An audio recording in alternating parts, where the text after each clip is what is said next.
Hello and welcome back to Between the Sundays. Today we have a really special episode. I'm excited about it. Normally we have some of our staff with me as we just talk about ministry and some of the things that are taking place at Generations Church.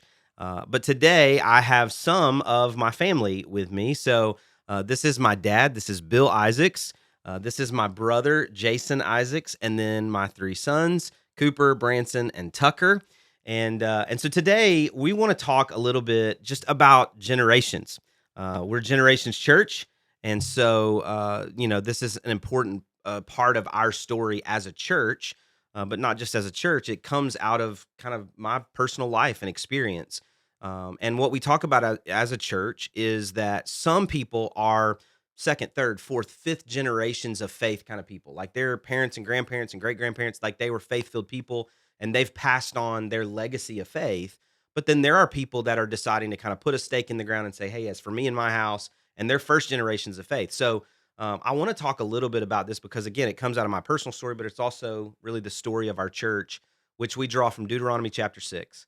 That says, this is for you, your children, your children's children. You're going to drink from wells you didn't dig, eat from vineyards you didn't plant, which is obviously a huge part of my narrative. So, Dad, I want to start with you. I'm drinking from wells that you dug, but I'm also drinking from wells that your parents and your grandparents even dug. So we come from a family of faith. Maybe just a little bit of like your parents, your grandparents, kind of tell us a little bit of that. And I'm just looking kind of for their faith story and how it impacted your faith story. Well, my grandfather, Henry Ernest Isaacs, for whom I'm named, was a spiritual hero to me. He was not a well-educated man, only had a fourth grade education, but he really loved God and he really loved God's word. And I hope that I've done him proud in my lifetime for carrying on the faith that he tried to pour into me. I mean, I look back now and I see how intentionally my grandfather wanted me to understand the faith. He taught me a lot of really good things. I remember stories and conversations now that I didn't remember in the moment, but as I think back, to moments like when I first accepted a call to ministry, and I told him, he was the second person I told after my dad. He said, when you were 5 years old, he said, I had a dream and I saw you standing on a stage in front of thousands of people. And I just always knew one of this day was coming. Well, I didn't know that, Sure. but he did. He Sure. had that vision of the future. And I think that's the thing that has always struck me about our family is that God seems to have given our family that forward lean, that forward look. Even with your kids, as I look at these boys and I think about how intentionally you and Corey have raised them around the church in the faith. But I think the other thing that has always struck me is that my parents gave me the opportunity to choose faith for myself. It That's wasn't good. forced on me. It wasn't, you have to do this because you're in a Christian family. I had the opportunity to choose to do my own thing.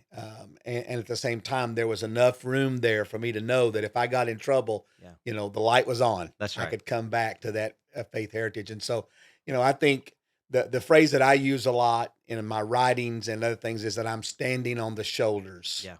of those who preceded me. I get to see farther. And just like Cooper and Branson and Tucker are going to stand on your shoulders because you're standing on, so the generations stacking up, they can see so much farther than maybe I could Yeah. or that my grandfather could. That's good. And I didn't do this in the introduction, but you're currently pastoring a church near Lake Erie In Cleveland. in Cleveland, Yeah. Ohio. And so this is not just about ministry specifically, but just about faith in general. And so you've got a track record of ministry, but I love that it's your faith in general. It's not just the ministry side, which is important. So Jason, you pastor a church in Louisville, Kentucky, Hope City Church. You are my younger, less funny, less good-looking brother. You're going to speak next, so you get the mic. You can say whatever you want to. But he But no, carries the yeah, burden well. he More does carry well. honest, But yeah. no, I just for you, like how did growing up in a family of faith impact your life and impact how you're leading your family now in the church that you lead? Like, what does that look like for you? Be kind. Um, I think I actually get asked this question in some form or another a lot from people in my church because I tell stories about my family, and the people who are usually asking are asking with some kind of guilt or regret or I never had that, or man, you're so lucky. And I am. I've been very blessed. When I talk about a praying grandparents or the heritage that we have. What I always say to them is I think the biggest thing is that when God began to stir my heart, 15, I guess, years old, I had somewhere to go. Yeah. You know, I, I wouldn't say it was so much. Um, I think mom and dad were they were like very hands on, but very hands off. So it's like we had to go to church. You know, there were some non negotiables. You know, I would fight with my parents about all the time. But then, but there was an overreach where it didn't feel very rigid. It didn't feel very legalistic at home. There weren't things we could do, couldn't do or whatever. It didn't feel that way, at least looking back. Kind of gave me space to do that. And then when God got a hold of my heart and I was actually wanting to know and I was receptive. It's not being forced on me. Now I'm hungry and I'm seeking. Yeah. I would go I'd go sit on the edge of their bed or lay on the edge of their bed, or I would, ask them to drop me off at the church or whatever. And so that's probably the biggest advantage, I would say, the biggest blessing for me that maybe other people don't have, that I hope all parents would want to start, that I want to start, is like, I'm going to make sure I'm putting you in the right environments, but I'm not going to try to overreach on that. And then whenever the Holy Spirit or whenever God gets a hold of, hopefully, my children's heart, it's already happening for them, and they want to know, then I hope there's a place they feel like they can grow and learn, because we've created that environment, if that makes sense. Yeah. So that when I think back on it, I know a lot of PKs and a lot of, church kids have a lot of stories and church hurt and things like that.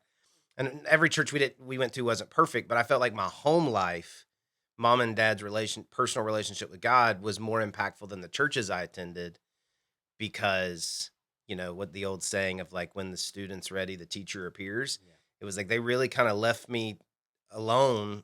We had to go to church, I had to do things like that. But then when I was ready, there was a place I could go. I just went next door and knocked on the door, or sat in the living room, or things like that. And so it was immediate. And I think that's the biggest thing is just creating that environment. And then and then the timing aligns, the supernatural timing aligns with God and what they're doing. That's good. Hey, you know something, just really quick, great story just prompted in my head.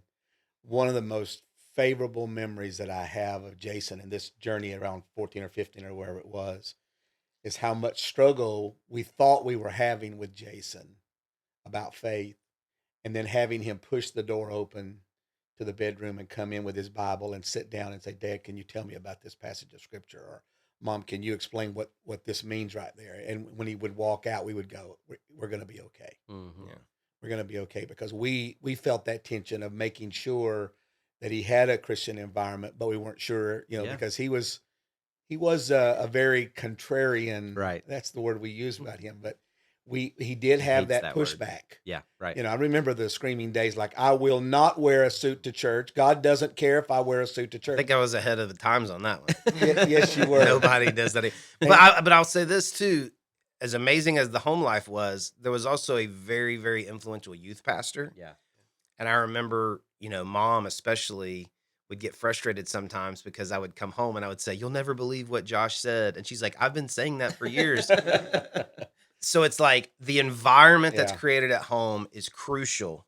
But then also there's outside voices. I think that's why it's important to be in church, have your kids in youth group, things like that. It's not that church is going to solve all their problems, but, especially when you're a teenager, like, someone else is brilliant, even if they're saying the same things your parents have said. That's right.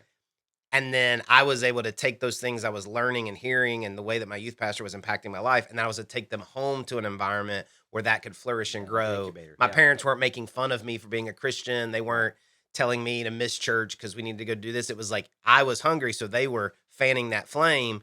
But the influence of outside voices, and they were encouraging of that. I mean, they didn't love everything that I was coming home and saying I was learning, but they just liked the fact that I was hungry. Right. And so they would fan that. That's right. That's good. Yeah. Well, and I think, for our family, I'll speak, and we've got our daughter Kinley as well, but for our family, we talk a lot when I was in youth ministry about students tend to flock to the oldest person that takes them seriously.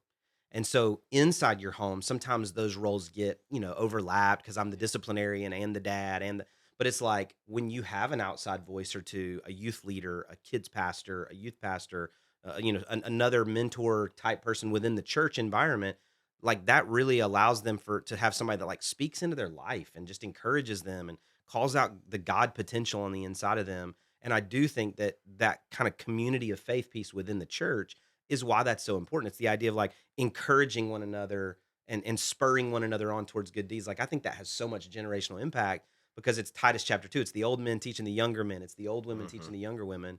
And some of that's function, like here's how you pray, here's how you read the Bible, but some of it's just modeling that and encouraging that. And so I Yeah. love that you have that story.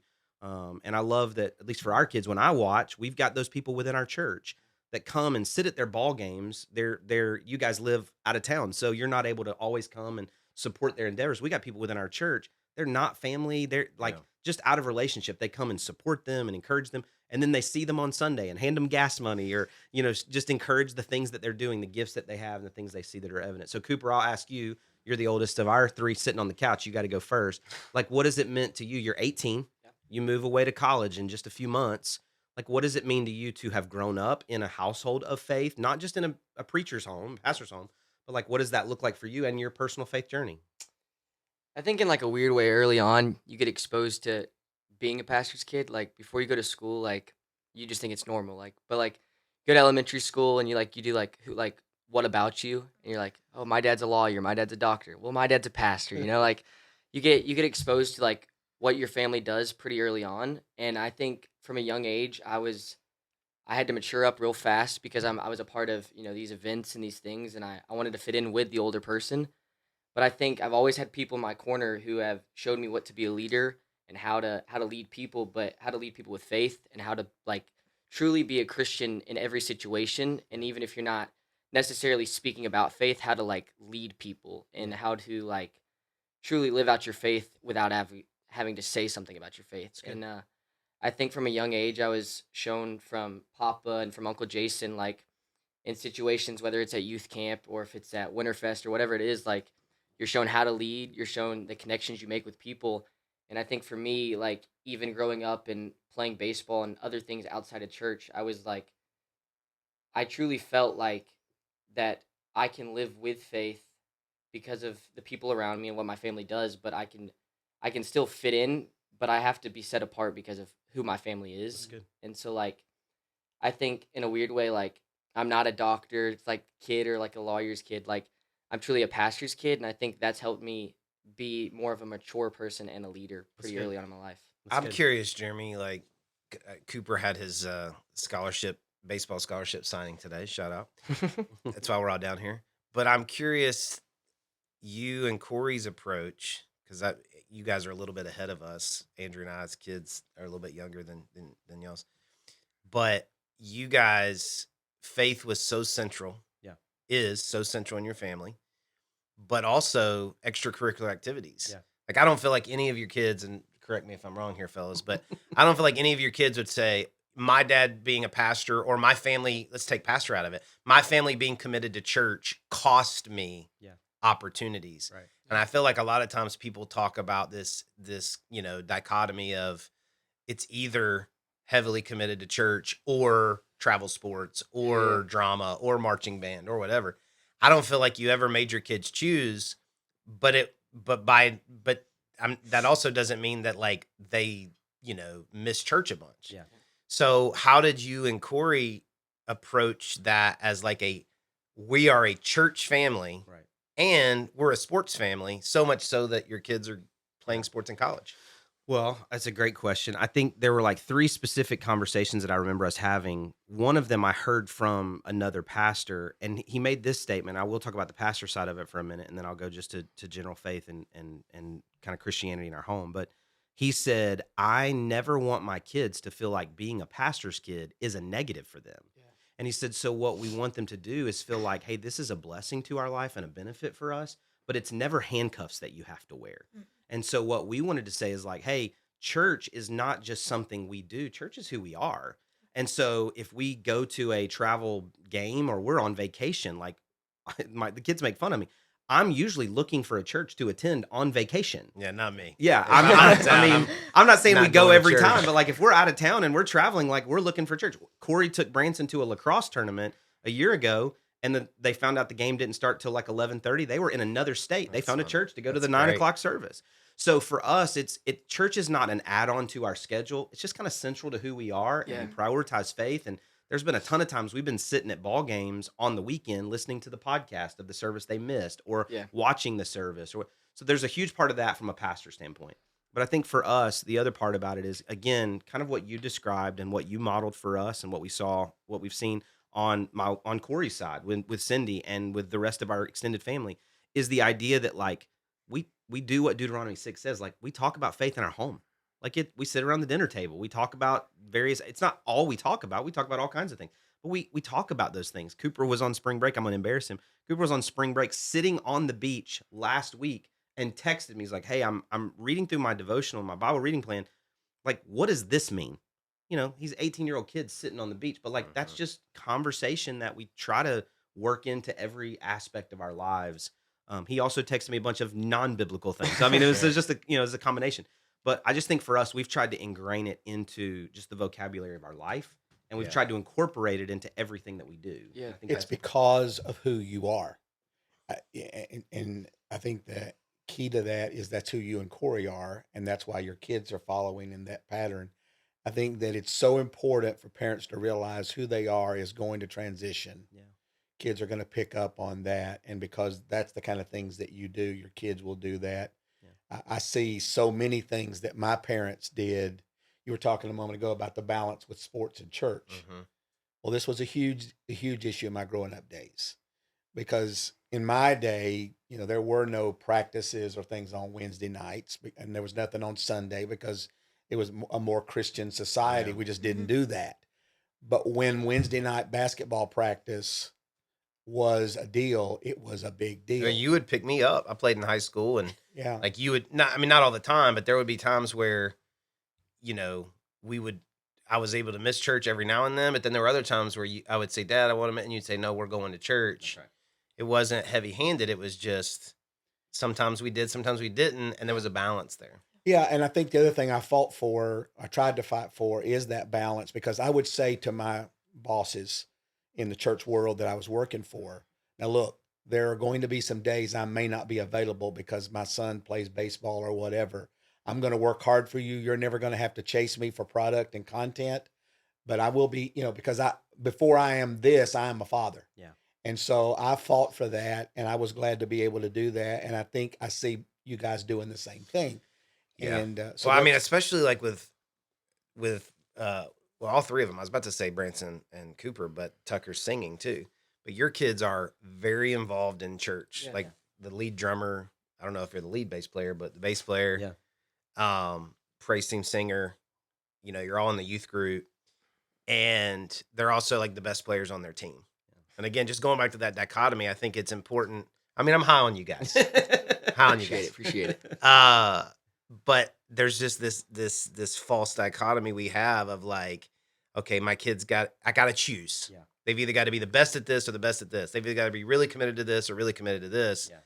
And that's a good point. the really special families that Really I good point. notice, and you and Corey have really, it's funny, Andrew and I if we're on the fence, like Sadie, my daughter, has like a soccer tournament out of town on a Sunday. It's like, well, should we miss? And we'll say like, well, Jeremy and Corey would let them miss. So, but there are a lot of times where it's like, well, okay, we're going to hit the early service before we leave town or whatever. And point being is like, you guys have modeled that, and you guys have seen that, you had kids first in your friend group, you had the first grandkids and stuff like that. And so you guys have really had to be out in the front of that. And I don't know how much of it was on purpose and how much of it was accidental, but it has really been modeled well, where it's like, you can be the best player on your team and the most committed kid That's in the so youth good. group. Yeah. Well, That's so good. I want to say this because I think Corey helped shape this in our family culture, kind of the ethos of our family. But the idea here is if church is the only thing that you have in your faith, then you do have to choose on Sunday. Mm-hmm. Like, because it's like, well, if we go to that, we don't get to go to church, and that's good. the only thing we do all week. Mhm. But like, if faith is a part of 7 days a week, it doesn't devalue church. Like I believe in it. We commit our week to planning for it, but we've kind of turned that conversation to this one specific issue. But like it is saying like, no, this is a part of what we do. So we're going to find a way to do both. And that is important for us. Branson, let me ask you this question. Like, what does that look like for you? Like, did you ever feel that tear? Do you feel that tear? You're 16, you do play sports, you do volunteer and serve in our church. Like, what does faith look like for you kind of at school and on the ball field? And you're a high level lacrosse player. Like, what does that look like? How do you integrate faith into both? And do you feel that tear like we're talking about here? Like we've talked about already, like you never put me make a choice. You never made me choose. Like if I'm gonna go to church, I'm gonna be involved in the youth group only, or am I only gonna play sports? Like you let me do both, and you let me do both really well, and you supported me in both aspects of life. But like also, I've tried to integrate my faith like between friends, finding friends at the school, inviting friends from the team to the like youth group. Like I've tried to like connect those two and not make them two separate things. That's Like good. I've tried to pray before games and honor the Lord and how I play, and I try Hmm. to like connect with my friends in the faith based way of playing. So we're praying before games with each other. We're connecting with each other. So good. We're trying to like make it about Him, and but like not separate what He's given us, our gifts and our opportunity, and separating it from the real gift and church aspect of coming to churches on Sunday and coming on Wednesday nights and Sunday nights for youth.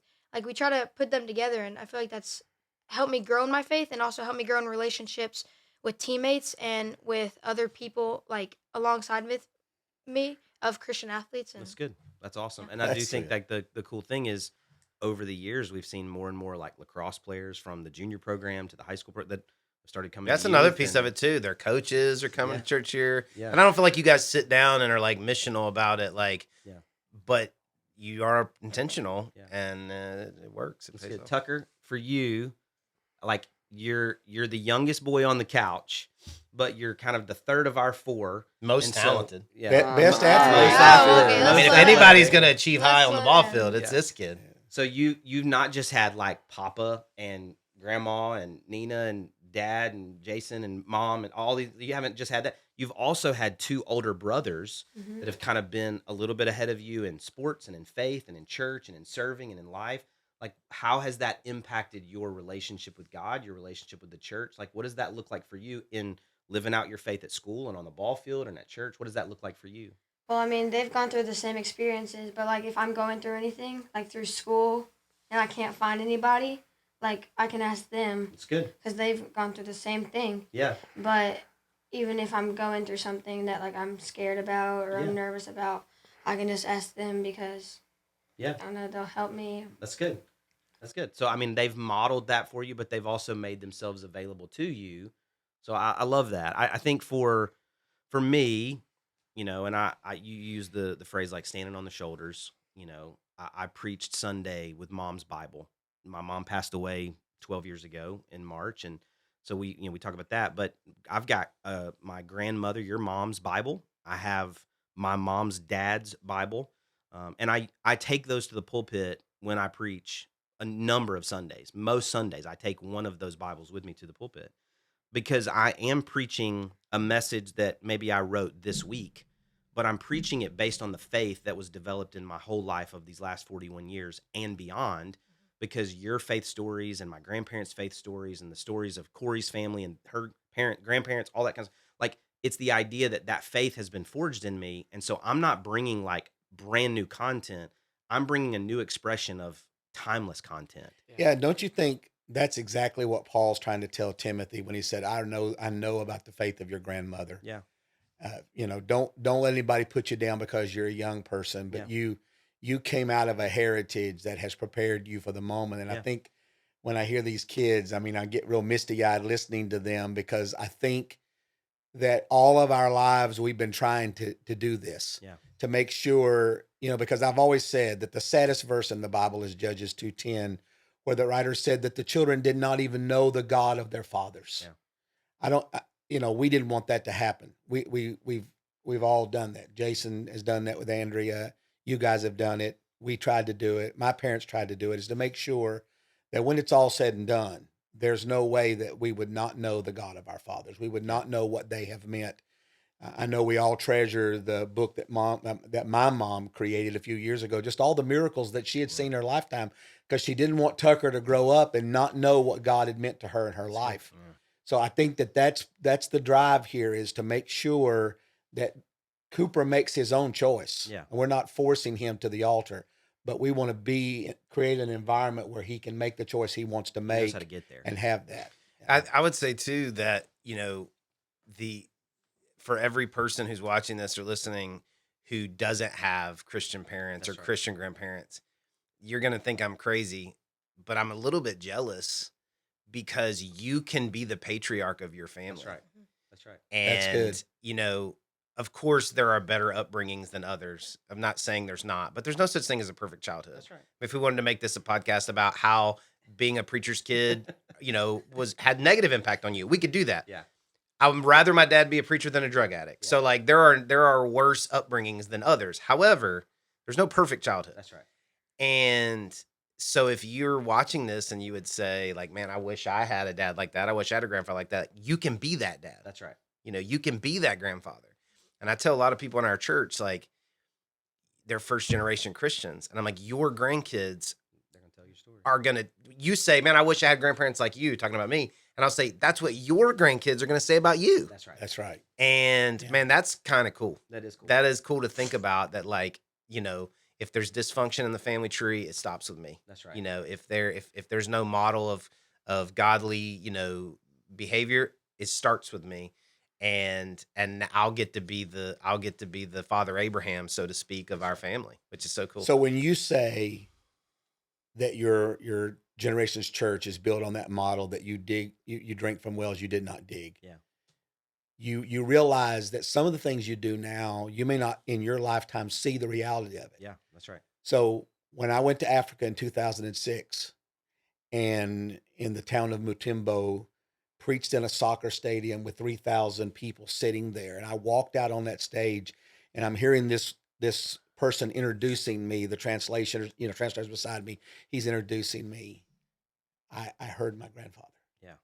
He prayed. He saw that when I was 5 years old. He never lived to see the reality of that, but thousands of people heard me preach the gospel that night, and he saw it because God showed it to him. And I think that we have to have that forward lean that says, okay, the seeds I'm planting in Tucker and Branson and Cooper right now, I may not get to see all of them. Yeah. I'll see some of them, but I may not see all of them. But it's their children and their children That's right. and their children. That's right. So that generations later, I mean, so many times I've said to God, thank you for my grandfather who was praying over me before I was even born. Yeah. And I've prayed in our family, the heritage. I prayed for these boys before they ever came to be. I prayed for your kids before they ever came to be, because I believe in that. I believe that we're planting seeds that some generation later Yeah. is going to harvest. And I would concur with what he said. Somebody watching it now who doesn't have that faith heritage that we have can plant seeds now that will pass on 2 and 3 and 4 generations down the line. Well, and I think, again, not just to make it like circling back to the church, but like that is one of the great values of being a part of a church and a community of faith. You can take some adopted grandparents Sure. and some adopted parents. And we tell that story all the time, with Corey and with me and different aspects. Like we were looking at models ahead of us in marriage and life and parenting and faith and ministry. And it's like, hey, I'm going to follow your example, follow me as I follow Christ, that kind of piece. But you can do that in a church where you don't just have to look to your immediate family tree. You can look to some other men and women within your faith circle to go, hey, you actually have the ability to kind of model for me what it is that I'm trying to create for my family tree. That's good. And I think that's the value of the church family. One of the values is that you're not meant to be an island. You're not trying to live this thing out on your own. You can look to other examples, other people, and go, hey, can I just kind of follow you? Can you just, again, I referenced some people that show up at our kids' games, and that's one example, but like they're investing in my kids' lives. So it's not just me and Corey, but that's because we're a part of a church family. And I love that. And I think there's enormous value in that. Yeah. And so that's a powerful picture for me. Well, I am thankful for you. I'm thankful for Jason. I'm thankful for obviously our kids. But I'm thankful for your parents and grandparents and on the other side of our family with Corey's family. Like I'm thankful for her grandparents, longtime pastors and just ministers and people of faith, and her mom. I'm thankful for that in our family. But I do believe, and I say it every